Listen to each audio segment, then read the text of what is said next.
Doesn't it seem like the world is full of BS? There are endless misleading articles, butchered reports of scientific findings, and just a cavalcade of nonsense spewing forth from every corner of the internet. And there is a particular kind of BS that's always sort of got under my skin. It's the kind that gives the initial impression of being intensely profound, but upon closer inspection is either clearly false or just outright nonsensical. This is the study of pseudo-profound bullshit. It is a very young field in both philosophy and psychology, and I wanted to give my take on it today. My name is Joe Foley, and this is Unsolicited Advice. 1. Bullshit and Profundity, a user's guide. The most famous analysis of BS more generally, pseudo-profound or otherwise, comes from the philosopher Harry Frankfurt. To simplify things somewhat, Frankfurt defines BS as claims made, regardless of whether they are true or false, that are intended to misleadingly alter someone's view, change their mind, or change their feelings. That is, they might be true or they might be untrue, but the speaker just doesn't care.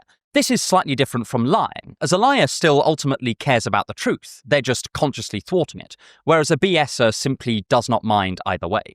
Certain adverts are absolute breeding grounds for BS, because they often make technically true, but severely misleading claims. A good example of this is the almost parodic statement, 9 out of 10 dentists recommend our product, which gives the impression that 9 out of 10 dentists recommend that brand in particular over and above others, whereas more often when you dig into the polls that they've conducted, the dentists normally just recommend that type of product, like an electric toothbrush or the concept of mouthwash. The statement is made without much care for whether it is true, false, misleading, or otherwise, and as a result, Frankfurt would call it BS. The other condition that Frankfurt places on BS is that the BSer must be attempting to conceal the fact that they don't care for the truth from the person that they are talking to. When a comedian on stage tells an absurd joke, they probably don't care for what's true, but at the same time, they know that, and the audience knows that, and they know that the audience knows that. This is very different from deception. And I've previously called this type of self-conscious BS, where everyone is in on the joke, honest BS. But for Frankfurt, it's just not BS. There has to be a deceptive or semi-deceptive intent. This is a very interesting definition, because Frankfurt's BS is defined relative to a speaker's intentions. That is BS, not necessarily because of what is said, but because of who said it and why. As we'll see, I think this is a pretty good instinct, but I also worry that thinking about BS as only intention-based can have its own limitations. For one thing, it seems like certain statements or certain forms of statements are inherently less truth-oriented and more prone to BS than others. To give some extreme examples, something like 2 + 2 = 4 or there are infinitely many primes carry with them criteria by which we can check whether they are true. They are mathematical statements, and so proof is law. Even false statements like all cats have 10 toes is easily checkable, and thus not prone to being used in a BS-like context. By contrast, a statement like, tomorrow there dawns a new day, a day for all of us. It's sort of tricky to see what might make that statement true. At one level, there clearly will be a day tomorrow, and we will experience it. In that case, it is for us in a very loose sense. But the statement hints at a deeper meaning that's quite unclear, which can facilitate the communication of BS in certain contexts. As you can probably tell, this is foreshadowing, and we'll be coming back to this broad point later in the video. However, in broad terms, I do really like Frankfurt's definition, and it will be the backbone to my analysis. But before moving on, if you're frustrated by the amount of BS that you find in your newsfeed, then you should check out today's very kind sponsor, Ground News. Ground News is a website and app that gathers related articles from thousands of sources around the world in one place, so you can compare how different outlets cover the same story. Each story comes with a clear breakdown of the political bias, factuality, ownership, and headlines of the reporting sources, with ratings backed by independent news monitoring organizations. Ground News are very kindly offering anyone who uses my link or scans my QR code 40% off their Vantage plan as a special deal. So I highly encourage you to snap this up. For instance, let's see how left and right-wing publications differed on reports that President Trump is thinking of pardoning Sean Diddy Combs. Whereas left-wing sources emphasized those who talked about the potential alienating effects this could have on young female voters, right-wing sources chose to emphasize the reasoning behind the idea that Trump thought the conviction had been unfair. I especially like the blind spots feed, which highlights stories that are disproportionately covered by either the left or the right. This feed helps readers step into the other side's news reality and understand the different narratives that can shape their beliefs, such as left-wing news sources missing a dressing down given by Cory Booker to his fellow Democratic senators, or right-wing sources missing claims that Trump's name had been deliberately redacted from Epstein-related files. I just don't have a lot of time to keep up with the news, and certainly not to examine every single article I read for bias. So receiving my Ground News Roundup at the end of every single day means that I can get a variety of different news opinions, learn which sources to trust, and make the world less of a bewildering mess, which all help to avoid the natural cognitive biases that would lead me astray. Ground News is giving my viewers 40% off their unlimited access Vantage plan. They have genuinely become my go-to news source, and I sincerely hope that you'll check them out. But anyway, back to the video. But not all BS is pseudo-profound. There is nothing profound about the claim that 9 out of 10 dentists recommend our product. So what's the difference? Well, an obvious sketch answer is that pseudo-profound BS is BS masquerading as something profound. If pseudoscience is non-science wearing science's skin, and a pseudo-intellectual is someone who is not an intellectual but pretends to be one, then pseudo-profundity must be statements pretending to be profound. But then this raises the obvious question, what the hell do we mean by profound? The concept of profundity is incredibly hard to break down because it's used in a variety of ways. Funnily enough, I recently came across a brilliant paper by Kova et al., which empirically investigated our intuitive use of the word profound, and I think this is a pretty good place to start. This is actually the first study of its kind, and it was very open-ended. They largely asked people what they meant by words like profound and deep. The researchers identified 6 key components of our descriptions of when something is profound. 1. Meaning. It must have content to convey or a message. 2. Cognitive stimulation. It must lead to reflection and thinking. 3. Multi-layered content. It requires or encourages prolonged engagement. 4. An important subject. It is about a topic that matters to most people. Prototypical examples might be how to live or the concept of purpose. 5. Epistemic progress. It improves our understanding of something. And 6. Emotional impact. It is an emotionally compelling or impactful thing to learn. The authors specifically cite a motivation to change something about your life. So, a good example of a statement that I consider to be profound and that I think meets these criteria is, it's easy to love mankind in the abstract, but difficult to love humans in particular. I'm paraphrasing a point that's made both by Dostoevsky in The Brothers Karamazov and C.S. Lewis in the Screwtape Letters, among others.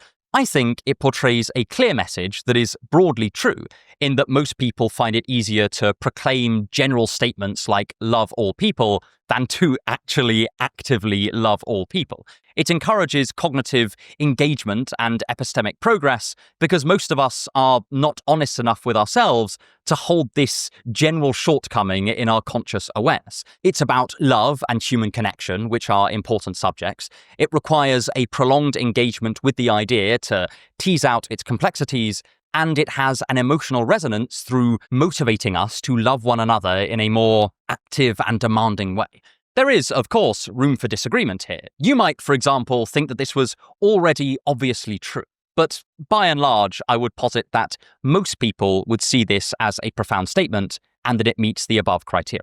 So, putting these 2 key concepts together, we can say that a statement is pseudo-profound bullshit if it has little to no concern with the truth and is, in some sense, masquerading as profound. This means that it will be imitating the properties above, but without substantiating them. This gives us two axes along which we can evaluate given statements for pseudo-profound BS. One is how the statements are used, and the other is their content. And I actually want to start with the content, because evaluating pseudo-profound BS is a surprisingly fruitful endeavor, and looking at its content has implications for discourse and philosophy much more generally. It's actually incredibly exciting the more I dig into this. 2. Content, analysis, and vibes. Let's take a paradigm example of a pseudo-profound statement. I've actually taken this from an empirical study on people's receptivity to pseudo-profound BS that we'll be talking about later in the video. Hidden meaning transforms unparalleled abstract beauty. As the authors of the paper say, this is essentially just a collection of buzzwords strung together into a syntactically sensible structure without actually saying anything. What would it mean for hidden meaning to transform unparalleled abstract beauty? I have no idea. Here is another example, this time something I found on Instagram. You can always tell when someone is going to be successful because they're blatantly different from everyone else around them, without even trying. The demeanor and energy just be different. That's why having a strong sense of identity is important, because every day the world will try to convince you into being someone you're not. Authenticity leads to divine order and success. I think the whole thing is pretty questionable, but that last statement, authenticity leads to divine order and success, seems like almost a stereotypical example of pseudo-profound BS. I think I'm just going to say PPBS from now on. Another classic example of PPBS is the following statement from Deepak Chopra. There is a hidden meaning behind all events, and this hidden meaning is serving your own evolution. Admittedly, I couldn't find the origin of this quote, so perhaps it's been misattributed, but it's still a good example of PPBS. What is it that links statements like these together? Well, one thing that immediately leaps out at us is vagueness. In each case, it is unclear exactly what would make the statement true, or how we would go about making rational progress in a discussion around the concept. A related thing might be obscurantism, which I quite often see in examples of PPBS, but I would call obscurantism something that leads to vagueness here, so I still think that vagueness is a good overall concept to categorize this under. Take the Deepak Chopra one. It is constructed by its very nature to not just be unverifiable and unfalsifiable, but to almost evade definite interpretation.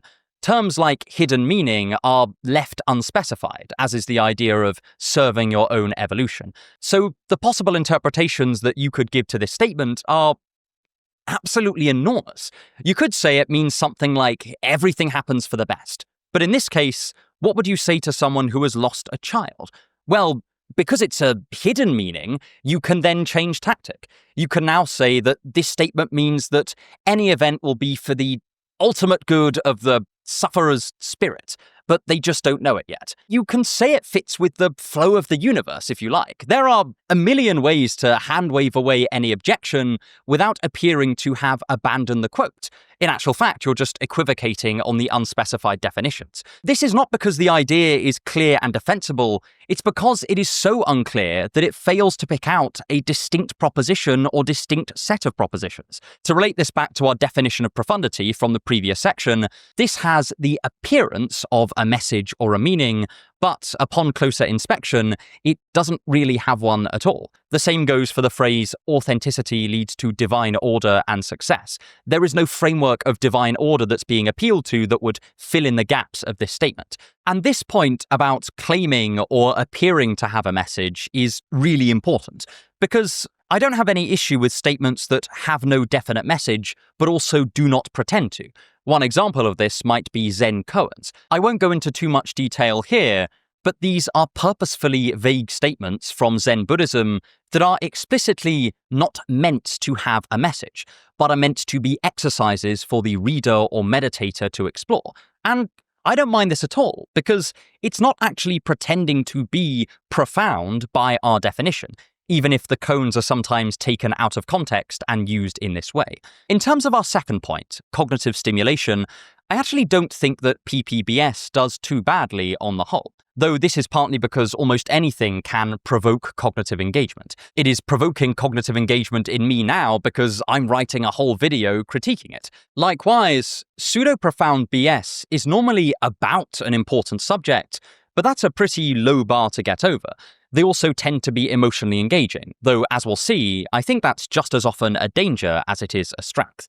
When it comes to epistemic progress, that's where we tend to encounter problems, because the statements are so vague that they can't really increase our understanding of their subject matter or of the world more generally. To get a better understanding of something, we plausibly need to either learn something true about it or gain a new way of looking at things we already know to be true that can allow us to investigate it further or see it in a new light. A good example of this from the history of science is the unification of electricity and magnetism. This both allowed us to learn something new about those physical forces, that they were two sides of the same coin, and it also showed that the mathematical framework of a field would be incredibly important for investigating the details of this unified force. From poetry, we might think of Paradise Lost and its detailed analysis and explication of resentment and envy, which explains a lot of seemingly inexplicable malicious conduct. From philosophy, we might turn to Wittgenstein's observations about language games, and that a fruitful way of looking at language is to examine its function rather than simply its content. One final one from neuroscience is the concept of episodic-like memory, coined by Nicola Clayton to create groundbreaking experimental designs for the study of birds. Each of these either taught us something new or provided a new way of looking at facts that we already knew about. From our analysis so far, you might think that PPBS actually fulfills quite a lot of the criteria for genuine profundity. After all, it can provoke engagement, it is emotionally compelling, and it's about an important subject. That is a pretty big chunk of our initial criteria. I suspect this is partly why quite a lot of people are actually fairly likely to rate randomly generated statements of pseudo-profound BS as genuinely profound when polled. However, there is a key difference between the aspects of profundity that PPBS performs well in and the aspects where it fails. It tends to succeed in the aesthetic criteria of profundity, but tends to fail in the content-based criteria. To provoke a reader's thinking or to emotionally affect them and to mention important subjects, these can all be achieved with relatively superficial qualities. You can encourage someone to think, associate the statement with an important topic, and be evocative just by using certain words or putting things in a certain way. This can actually be quite a fun exercise. Here's one I just came up with. Love is the fullness of patience. That could probably make you think it's about an important topic and is mysterious enough to be emotionally compelling, but it is also so vague it can mean so many different things. Is it that love requires extreme patience? Is it that patience is just a minor form of the thing we call love? Is it that you need to wait patiently for a long time before love comes knocking on your door? It fails to let itself be pinned down. And again, I don't mind this if the only point of it is just to get you thinking without really trying to say anything definite. But if this is presented as a great contentful realization, then I do think it will qualify as pseudo-profound BS. I've also noticed a lot of specific PPBS tropes that I would like to go through here. I wouldn't say that these define the concept, but I do think they'll be helpful for us to spot it. And ultimately, that is the kind of useful end we're working towards here. Pseudo-profundity often universalizes something that probably is just straightforwardly true, but only within certain contexts. Take, there is a hidden meaning behind all events, and this hidden meaning is to serve your evolution. Well, sometimes bad things happen, but ultimately do work out for the best. Couples break up, and then they meet people better suited to them. I hated my job before YouTube, and that motivated me to start this channel. Likewise, sometimes authenticity does lead to success. I'm not saying that that never happens. However, none of this means that these are general, universal cosmic rules. They're just observations that apply in certain circumstances. This also applies to pseudo-profound declarations or recommendations. Take the following now infamous phrase: "If you can't handle me at my worst, you don't deserve me at my best." Sometimes this is probably a good idea. If it was said by someone who was fed up by how their partner would never be patient with them about their minor, eminently reasonable foibles, then yes, this would have some value and wisdom in it. If it were instead uttered by someone who is an absolute psycho, but is sometimes tolerable if you catch them in a relatively good mood, then the statement is not only ill-advised, it is outright self-destructive for them to take on board.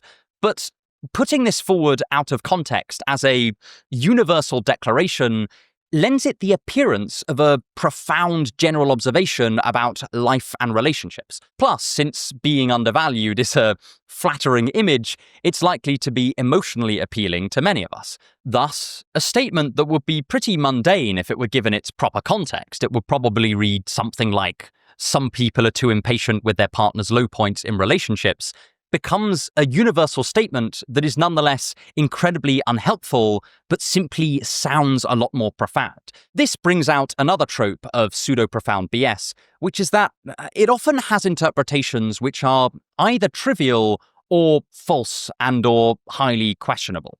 Daniel Dennett used the term deepity for statements like this, and I think it is a fantastic term. A prime example of deepity brand pseudo-profundity is the phrase, "there is no happiness without suffering." If we say this just to mean that in this world happiness and suffering coexist, or that suffering sometimes leads to happiness, or that they're sometimes intertwined, or that we identify happiness via the contrast medium of suffering or unhappiness, then that's true. But it does just express a pretty trivial fact. If instead it argues that there is a deep metaphysical connection between every happiness and every suffering, then it is doubtful and certainly requires much more substantiation. So, how can we detect pseudo-profound BS? Well, I don't think there is a perfect method, but here are some key questions that I think might be relatively helpful. 1. How definite or specific are the claims this statement is making? 2. How would we check whether its contents are plausible or true? How would we know if they were implausible or false? 3. Does the statement justify its scope? That is, if it makes a universal declaration, to what extent has it justified that universality? 4. If the statement were rephrased in more mundane language, what would you think of it? Each of these attempts to pin down whether the statement actually has definite content or if it is mainly or purely vibes. I'm not some cold-hearted bastard. I do really value when a statement does have definite content and is also put in an artful or emotionally compelling way. But when the vibes become load-bearing, I think that is a pretty big warning sign. Importantly, whether something is pseudo-profound BS is a matter of degree. Take our examples from the start. Hidden meaning transforms unparalleled abstract beauty is far less clear and leans more heavily on mere aesthetics than something like everything happens for your evolution. I would still say that they are both pretty pseudo-profound, but one is far more so than the other. However, this is only part of the story. It only makes sense to say something is pseudo-profound if someone is saying it with the intention for it to be perceived as profound. As with the example of a Zen koan, it is perfectly possible for a statement to be deliberately vague or difficult to pin down without trying to appear like it does have real content. Our analysis is incomplete without looking at the function of pseudo-profundity. And luckily, that is just our next point. If you want to help me make more videos like this, then please consider subscribing, either to the channel, or if you're feeling very generous and want to get access to exclusive content, to the Patreon. The links are in the description. 3. The function and effects of pseudo-profound BS. So, what is pseudo-profound BS for? At first, this can sound like a slightly mysterious question. People surely use PPBS in a variety of different ways. But by its construction, pseudo-profound BS is very well suited for certain social tasks, in much the same way that sarcasm can be used in a variety of ways, but is particularly well suited to humor. And I think that it's worth exploring some of these special-suited tasks of pseudo-profound BS here. It's also worth noting that there's not an awful lot of academic literature specifically on the function of PPBS, so I am largely going off my own observations. Consider these hypotheses rather than conclusions. Let's return to a key component of Frankfurt's definition of BS, that it must misleadingly aim to change someone's mind in some way, shape, or form. This change could occur at the level of behavior or attitude or even just emotion.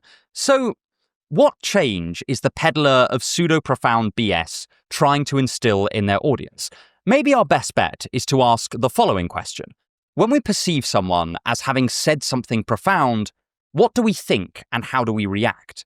Here is a rough catalogue of my personal reactions, and you can compare them with your own. 1. I think the speaker is clever or wise. 2. I think they know things or understand things in a way that I currently do not. 3. I am likely to seek their counsel in future. And 4. I will trust that other things they say are probably worth listening to. These seem to cluster around 2 main points. The first is that I see the speaker as wise in some way, and the second is that I am likely to trust the value of their word in the future. So, coming across as profound builds both reputation and credibility. There's already quite a lot of value in this, in a world where there is so much information out there and so many people to listen to. Take a writer that I often see as making genuinely profound statements, Hannah Arendt. The fact that I find many of her observations profound means that even when I come across statements or arguments that I am initially skeptical about, I am likely to give them the benefit of the doubt, interpret them highly charitably, or just think that I've not properly understood her point, rather than dismissing them out of hand. To see someone as a profound thinker is to treat them as an epistemic authority, and being seen as an authority is incredibly socially advantageous. The most obvious benefit that someone with this authority could gain is simple monetary advantage. Take the number of people who hang phrases that they see as profound in their house, or people who buy books from those that they consider to be profound. I won't name any names, but when I was specifically searching for pseudo-profound BS on social media, a lot of it was from people selling some kind of course, normally promising to solve all your relationship issues or fix your troubled mind through 7 easy steps for $599. Now, I didn't buy any of these courses, so I can't attest to their quality. For all I know, they are all brilliant and genius. But it was clear that the pseudo-profound statements put out on social media were part of the marketing for these courses, and a pretty major part as it seemed to me. But, to be clear, pseudo-profound BS is not just found in spiritual or self-help settings.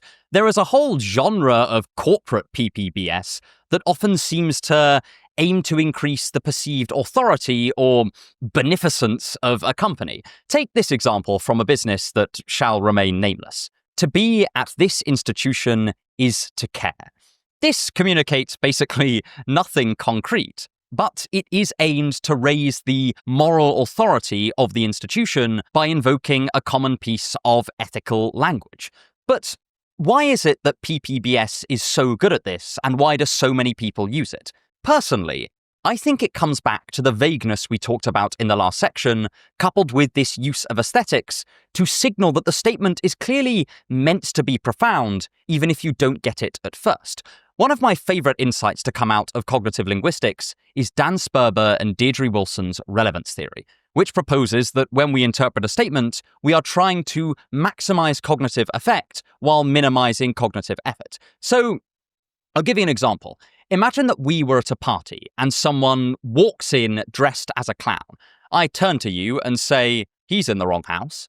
Even though I've not clarified who exactly I mean by he, you will immediately know that I'm talking about the guy dressed as a clown, because, intuitively speaking, that is the way my statement makes the most sense.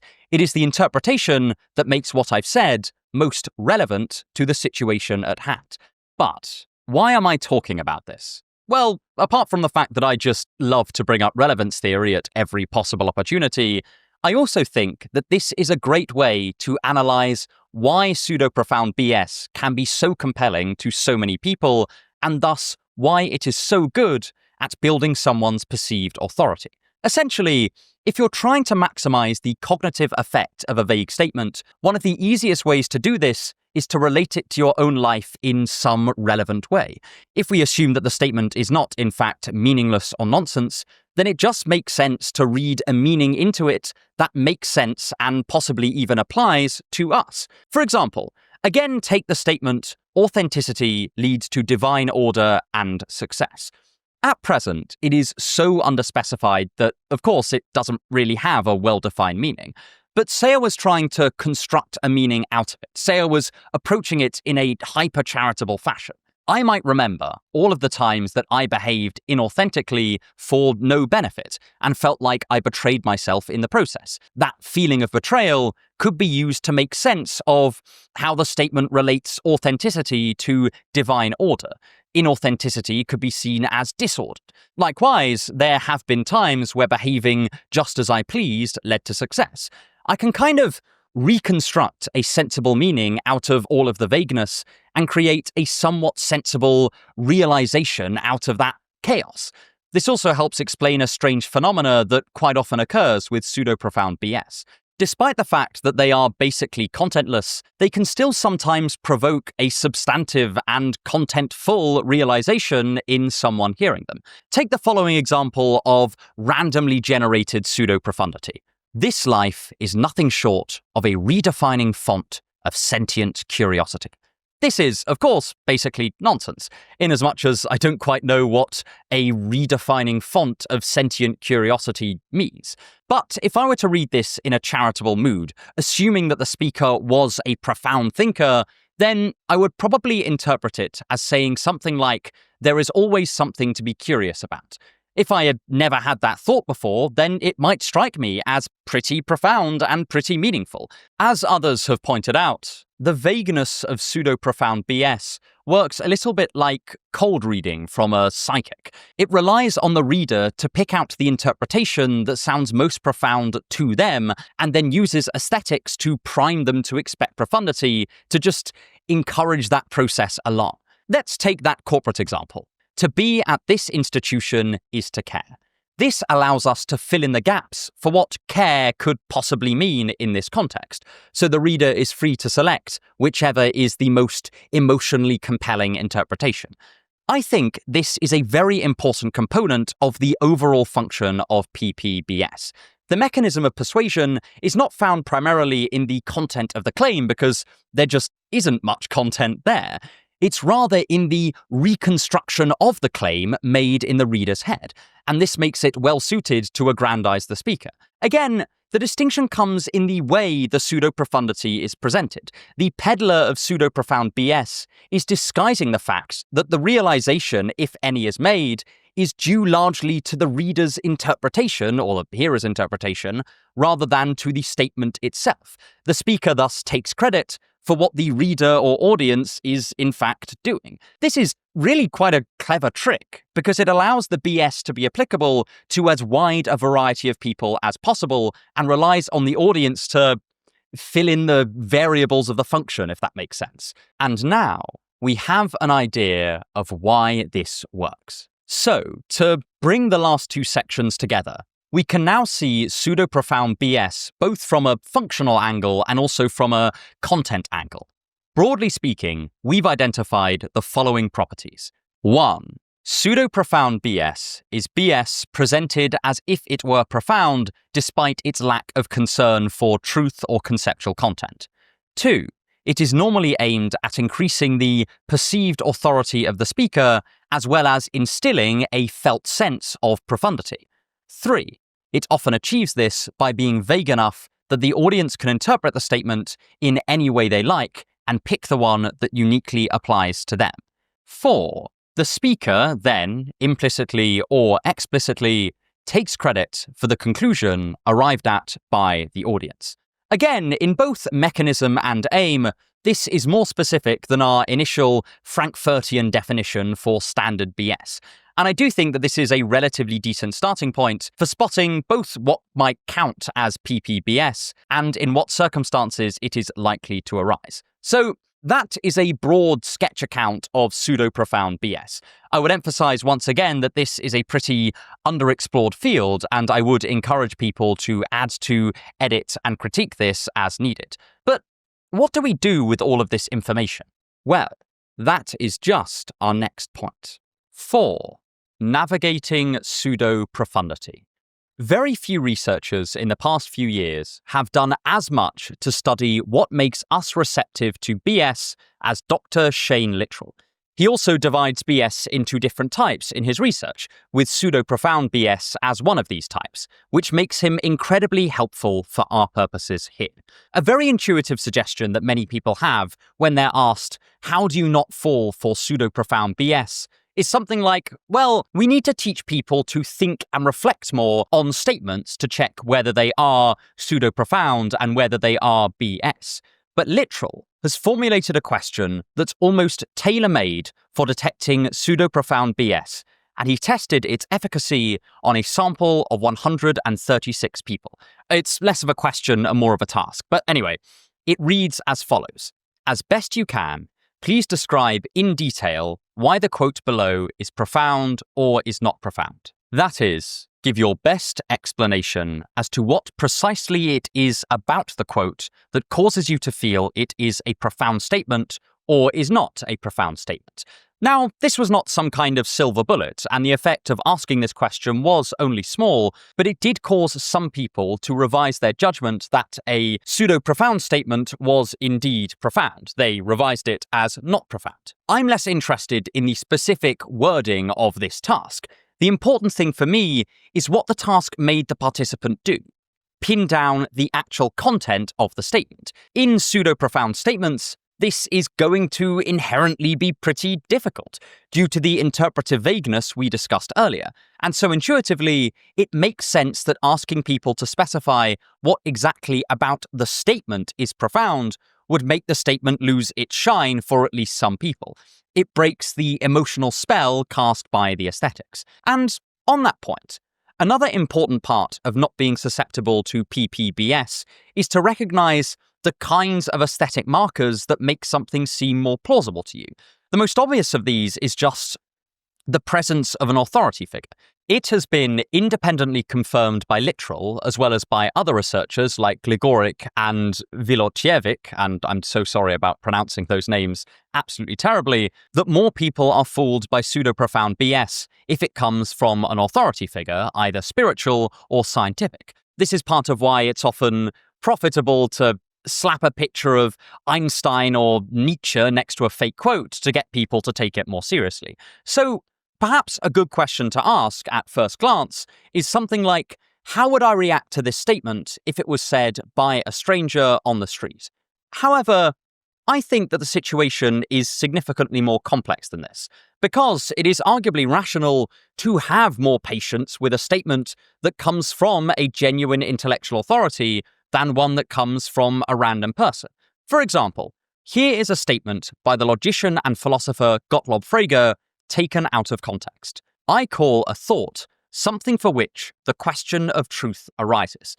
If this was taken out of context by a random person and relayed back to me, it would probably come across as pseudo-profound BS, because as it stands, it's totally unclear what it means. However, in the context of Frege's essay, which is called The Thought, a Logical Inquiry, it is clear that Frege is slowly unpacking a technical definition of the term thought for the purposes of formal and philosophical logic. So clearly the test can't be quite as simple as divorcing all authority from any statement. So maybe a refined question is this. Does the speaker's authority justify the extra patience, extra charitability, or just extra credence given to this statement? This won't protect us from all forms of pseudo-profound BS, as someone is perfectly capable of peddling pseudo-profound BS within their own field if they so wish, but it can serve as a relatively decent rule of thumb. Also, I know this is a pretty basic point, but it is worth checking whether the person actually said the phrase in question. To quote Plato, "You've got to stop attributing random bollocks to my name." We can also include some more speculative tips that I just suspect will be helpful, though of course I'm open to being proven wrong about this. As we said earlier, we can rephrase any seemingly profound statement in less evocative language to see if it continues to hold up to scrutiny. This will force us to specify its exact meaning, since we'll be putting it in our own words, which links to Literal's point from earlier. At this point, we can compare our mundane version of this alleged profundity to see how far it has drifted from the original statement. If there is a big difference, then we can safely conclude that we were reading profound meaning into the statement rather than the statement itself being profound, even if what we eventually write down is something that most people would consider profound. There's nothing wrong with reading into things, but we shouldn't credit the speaker of the statement for this realization, nor raise them up as a trusted authority in our eyes. We can also ask whether the person has something to gain by us viewing them as profound. This is not a knockdown objection. There are some people who have something to gain from us seeing them as profound, but also do have profound knowledge in a given area that they would like to share with us. Someone like the neuroscientist Lisa Feldman Barrett will sell more books if she is viewed as having a profound insight into the structure of our emotions, but she has also worked on this topic for decades and actually does have a lot to contribute. So I'd say this is more of a mild alarm bell than a red flag. It just suggests that we should approach that person's statements with a touch of extra skepticism. We should be aware that they do have something to gain by peddling pseudo-profound BS, even if this person in particular does not. And lastly, we can be aware that as soon as we find something emotionally compelling or aesthetically pleasing, we are more likely to view it as profound, regardless of whether it is really contentful. There is no way to fully extirpate this bias that we have towards emotionally compelling information, but again, it can serve as another mild warning bell that we are likely to have turned off or dialed down our critical thinking to a greater or lesser extent. And so it can remind us to pay special attention to whatever emotionally or aesthetically compelling thing we are reading. In other words, don't just be fooled by a pretty face, even when it comes to writing. There's probably no way to ensure that we are totally insulated from pseudo-profound BS, because we often want to do two things at the same time. First, we want to treat the ideas we encounter charitably, as to not strawman them and miss out on some potential insight. However, we also don't want to give too much respect to ideas that don't deserve it and read in meaningful content to meaningless statements. The problem is that these two aims tug us in different directions. To paraphrase the Australian comedian Tim Minchin, we want to be open-minded, but not so much that our brain falls out. This is, in a certain sense, an optimization problem, and one that we will have to continually refine over the course of our lives. We don't want to be so strict on things that seem like pseudo-profound BS that we miss out on actual profundity that's simply beyond our understanding at that time, but we also don't want to just let the floodgates open and have nonsense swarming in. For my part, I hope this video has contributed in some small way to your ongoing understanding around what pseudo-profound BS is, how to spot it, and how we might respond to it. And remember, love is the fullness of patience. And if you want to check out some of my other critical thinking videos, here's one examining logical fallacies, not just listing them, but taking them apart principle by principle. Thank you so much for watching, and have a wonderful day.